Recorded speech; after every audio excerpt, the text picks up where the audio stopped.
mu mel daal Madiambal sol na ko seeni nopp ba wax leen ni téye naa lu dëgër loo xam ne maa ngi wax ni ndax bu ñu téyewoon lu dëgër duñ ko def avant Sonko réer non sang bu nit ku yoru daa am même fi ne ma tooga ne li ma yor si sama téléphone bi li ma yor ñaa moytul ne Assane li mu yor ma am waaye la ko nga am waaye nga naxtaan ma am waaye ko wala ñu naxtaan ba nangu sama téléphone xool ay prono rek lañ ciy fekk wax naa dëgg li ma yor waaw fekk li nga yor waaw li mu yor ak li ma yor mais campagne boobu ñu indi est-ce que bëgg ñoo tiital gouvernement non dossier bu yëngali dëkk bi la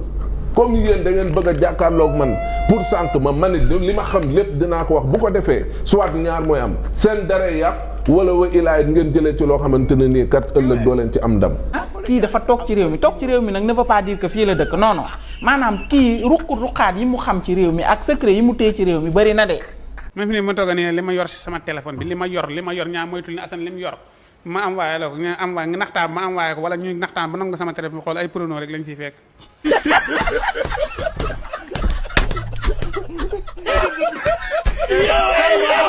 salaam gars maa leen di ziar bu baax a baax yéen a ngi am jàmm ñu dem seetaani vidéo bi après ñëwaat léegi li Ibrahima Sall wax ci Madiambal Diagne ak li waa Sen TV wax ci Madiambal Diagne gars yi ñu dem bu leen fàtte di abonné di liker di partager vidéo bi gars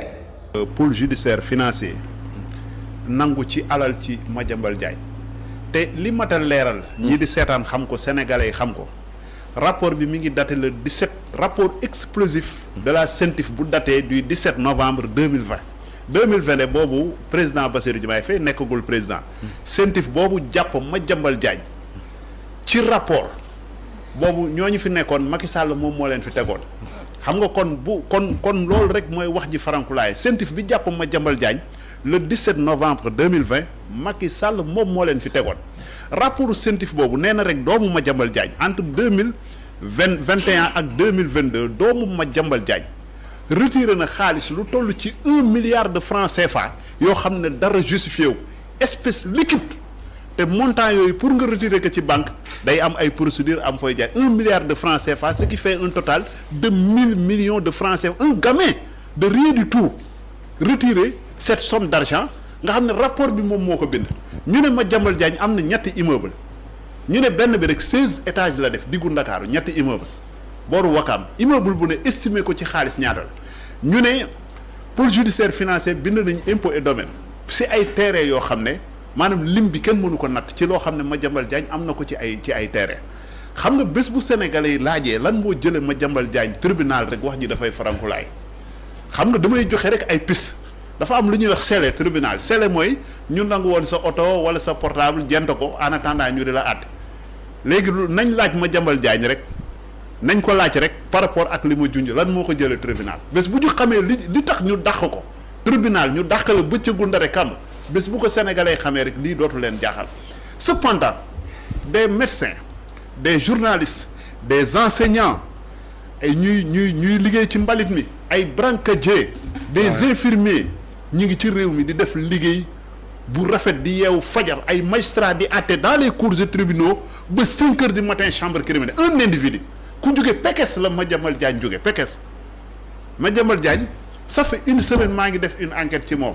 parce que tantôt ces gens là dafay laaj ñu def enquête avec eux ak sans circonflexe ci ñoom du ma dugg nag ci vie de famille mais sori naa ci enquête am ba fi yaayam di sëy baayam fa mu jànge ñam bokkaloon classe non du ma dugg foofu dama junj rek c'est-à-dire enquête bu sori enquête pour mën a xam daal koppar gi lan man du ma wax waaw man du ma wax ci ngelaw li man du ma waxantu ci ngelaw li man li may liggéey dama ko jël au sérieux au sérieux laa ko jël quoi c'est-à-dire foowuma ci réewuma ci dama def enquête parce que des fois da ngay def enquête sur la personne nga xam nit ki mooy kan alal ji mu yor nii ci ban base la ko amee te nit ñi ngi yeewu fajar di liggéey depuis 30 ans 38 ans ci administration amuñu R+1 amuñu oto bu baax bu ñu dawal mais le mérite revient à qui dans ce pays parce que tout simplement Madiambal Diagne dafa demoon jege Macky Sall di wax lu neex Macky Sall soo ba ngoon di dem kër xalifa généraux yi di wax lu nekkul loolu lañ ko récompensé moo ko may alal ji au nom de qui et de quoi xaalis bi c'est l'argent du contribuable sénégalais et la justice a bien fait ñu nangu lépp loo xam ne Madiambal Diagne am na ko ci alal parce que alal boo ko amee bu la yoon di topp da nga war a nekk en mesure de justifier yow say bien te nee na mu ngi justificatif yëpp bu ñëwee dina ko présenter devant la justice. mais justificatif yooyu génnu ko ci pa Ousmane rapport bi 2020 la de du ñoom Ousmane Sonko ñoo ko def de rapport Macky Sall la de ay immeuble Dakar ñetti immeuble ak compte bancaire yoo xam ne nee nañ la fa ne si xaalis ak mouvement ya fa ne. te boo dégloo Madiambal ci li mu bind tey daf la wax ne yëf yi nekkatul ci mbirum un justiciable rek boo xamante ne nii dafa am dossier war a jàkkaarloog justice. il est allé au-delà. mu dina lan mbir mi dafa jël ralent politique dem ba ci règlement de compte. maintenant nag comme règlement de compte nañ jëm xam na ne bu ñëwee dina dem prison moo la ko gën a xam. prison ba lan la fay jëlee ak lan la fay nekkee pour une voix discordante koo xam ne dafa sonal nguur gi te xam lu bari fan lay mujj mais loolu tamit man bu doon may moom it tamit mais damay jël garantie yépp jël tamit préparé wu jël samay disposition pour mën a jàkkaarloog ñoom. mais à quel prix aussi foofu. oui mais à quel prix mooy pour que la vérité puisse jaillir mu di ne du ma nangu ñu di ma sànq ci loo xamante ne nii après kat fu muy mujj moom mooy woy non lii nañ ko doon toppee ak lee nañ ko doon toppee donc il faut comprendre que c'est pas une mince affaire bindam gii mu bind tey jii nii dossier bu yëngali dëkk bi la. dégg góoma de dama ne la dossier Madiambal bii. dossier bu yëngali dëkk bi la loolu benn la. deuxièmement li mu bind li je te dis en guise d'avertissement la parce que la muy wane mooy bu demee ba tudd ne. avocat wu Ousmane Sonko kat waa Eclipse Group ñoom ñoo ko jëloon patron Eclipse Group moo ko jël en charge par rapport ak ses frais médicaux ci loo xamante ne nii lu diis la ci koppar loolu la ko bëgg a wax mais kon cela veut dire que le gars mi ngi def ay déballage actuellement. et def ak déballage yooyu noonu moom mooy wane ne kat man fu mu nekk nii comme yéen da ngeen bëgg a jàkkaarloog man pour sànq ma manit li ma xam lépp dinaa ko wax bu ko defee soit ñaar mooy am seen dara yàq. wala wa ilaay ngeen jëlee ci loo xamante ne nii kat ëllëg doo leen ci am ndam mais ku mu doon nit yow it mais taxawaay Madiambal gii moom ngay taxawee beneen bi fa laay terminer moo di ne Madiambal waxaat na leen ko préparé wu na ci lépp xam nga moom mooy lan Madiambal dund na leen ne leen il est allé même au-delà des écrits mooy moom yamul rek ci bind ay l'observateur rek yooyu de Madiambal dalay wan ne fàggu na yoo xamante ne nii tey ëllëg même bu fekkee ne jëmmam sax am na lu ko arrivé ba nga xam ne munut yenn nii di nga dégg ay bomb yu éclaté gauche ak droite ci mim réew mii nii. kon donc cela veut dire quoi cela veut dire que c'est un dossier boo xam ne complexe dossier la boo xam ne bu sérieux la et Madiambal c'est ce qui l'attend Madiambal xam na ñu ma amal affaire et Madiambal aussi il a le droit de ne pas se laisser marcher dessus aussi. donc moom moo tax mu adopté taxawaay bii nii jàkkaarloo bi et je me dis que Madiambal dootul yàgg di ngeen ko gis ci réew mi. Ahmed comme li nga jàpp ne dafa war a ñëw kut ko kut rek non man jàpp naa ne loolu bu ko defee dafay def erreur et je vous dis une chose Madiambal Diagne mii li muy def nii xam na ko bu baax a baax comme foofu a dit il sait pertinemment que ni moom lii muy def nii bu paree mën na ci am dara parce que tamit vraiment nga ñëw rek ñu jël la ba taxañ dugal ci kaso bi nit yi am benn vision ci yow da nga sàcc mais vraiment tamit loolu man du ma ko encourager du ma ko conseiller te je pense que ni moom xam na loolu bu baax a baax Madiambal cëpp Sénégal mooy dañuy jël rek dugal ci kaso bi ak ay àqam ak ay yelleefam ak moom naka la war a défendre boppam bu ñu fàtte ne Madiambal Diagne dafa toog ci réew mi kii dafa toog ci réew mi nag ne veut pas dire que fii la dëkk non maanaam kii ruqaat yi mu xam ci réew mi ak secret yi mu téye ci réew mi bari na de ça je vous le dis kii wax na ko léegi foofu na gis nga moom mi ngi préparer défense am bu baax te il n'écrit pas pour écrire seulement non il n'est pas en train d'écrire pour que nit ñi di lire di ko yërëm non li muy wax ni c'est très clair net et précis bu leen fàtte ne amoon na fi jafe-jafe ci immeuble am bii ñu wax ne dañ koy jël ci corniche bi ak Pierre Atepa Goudiaby bu leen fàtte ne Madiambal Diagne il a toujours été la cible bu ñu fàtte loolu aussi bi ci topp mooy nañu bàyyi xel ni aussi Madiambal il dérange comme li ma wax sànq ci Pape Malick lay waxaat ci moom et c'est un honnête citoyen dëkk ci réew mi tamit liggéey ci réew mi tekki ci réew mi am fi lim fi am mais pourquoi ñu bëgg a jël alalam yëpp xëy rek teg ci loxo au nom de quoi kon daal moom liggéeyul dara ci àddunaam moom lépp da koo sàcc moom kon daal bi nit ñi di liggéey moom dafa doon njuuj njaaj di sàcc mais il faut qu'on soit honnête un peu aussi il faut qu'on soit honnête un peu justice d'accord wax nañ tudd nañ ko ci rapport wax nañ 21 milliards wax nañ li ak laa mais nañu approfondir seen ay enquêtes man xam nga lan laa mënul nangu démb dama gis benn vidéo Ousmane Sonko mu ne justice nekkul jàpp nit ki tëj ko di wëri preuve non ça c'est pas la justice justice mooy yow miy jàpp nit ki yow miy accuser nit ki tu as déjà tes preuves solide yu leer nañ nga doog a dem jàpp nit ki ne ko lii laa la jàppee preuve yaa ngi nii mais li ñu gis fii nii depuis l'avènement de Pastef mooy da ngay jàpp nit ba noppi daw di fuyate. jaajëf gars yi ginnaaw bi ngeen dégloo vidéo bu pare maa ngi leen di ñaan ngeen di abonné di liker di partager sama gars yi déglu ngeen li Ibrahima Sall wax ci Madiambal Diagne loolu rek dafa doyoon quoi li Ibrahima Sall wax ci Madiambal Diagne loolu kese dafa doy pour ñu xam kan mooy Madiambal Diagne quoi ak lan lañ koy toppee foofa na la tudd xaw ma ci waa Kër Dof yi ak soxna soosu noonu déglu ngeen li nga xam ne ñoom tamit loolu lañ wax ci Madiambal waa ji daal nee na Madiambal Diagne dossier bii nii dina yëngal Sénégal quoi nee nañ ndax Madiambal Diagne dafa am ci lu mu nekk dafa am ci lu mu téye dafa am ay secret yoo xam ne xam nañ ko foog mu dem waajal loolu noonu boobu ñëwaatee non yéen est-ce que yéen a ngi am yaakaar ne Madiambal Diagne dina ñëwaat quoi am ngeen yaakaar ne Madiambal Diagne dina ñëwaat kii du ñëwaat pare ngeen si moom Ameth Ndoye sax xam na ne Madiambal Diagne warul woon daw quoi warul woon daw dafa waroon toog setal deram bu fekkee ne liñ ciy tuumal du dëgg Ameth Ndoye loolu la wax quoi na toog assumer